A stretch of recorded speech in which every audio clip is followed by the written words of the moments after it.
تحصیل 7 میں مسلسل شدید بدامنی کے خلاف تحصیل 7 کی سیاسی جماعتوں جن میں جسکم شہید Bashir Khan group, Sindh United party, P T I, P T الف کے رہنما، دیگر سیاسی سماجی کارکنان اور باشعور شہری شامل تھے،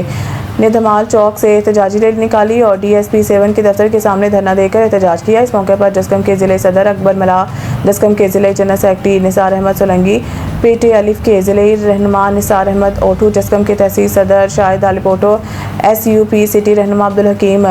بردی، جسکم کے تحصیل نائب صدر شکیل بردی، ایس یو پی رہنما نادر سندھی، جسکم رہنما اشرف کہرو اور مٹھل مشوری سمیت دیگر مقررین نے خطاب کرتے ہوئے کہا کہ 7 میں گزشتہ ایک ماہ سے بدامنی عروج پر ہے۔ انہوں نے کہا کہ موٹر سائیکل چھیننے، موبائل فون لوٹنے، گھروں میں ڈکیتیوں، زمینداروں اور شہریوں سے لوٹ مار، تشدد اور چوری کی وارداتوں میں مسلسل اضافہ ہو رہا ہے۔ رہنماؤں نے انتظامیہ سے مطالبہ کیا کہ فوری طور پر تحصیل 7 میں بدامنی کا خاتمہ کر کے امن و امان بحال کیا جائے۔ انہوں نے ایس ایس پی جام شورا سے مطالبہ کیا کہ محرم الحرام سے قبل 7 میں کھلی کچہری منعقد کر کے شہریوں کے تحفظات دور کیے جائیں، بصورت دیگر محرم الحرام کے بعد جامع حکمت عملی ترتیب دے کر شٹر ڈاؤن، ہڑتال اور انڈس ہائی وے کی بندش سمیت احتجاج کا دائرہ وسیع کیا جائے گا۔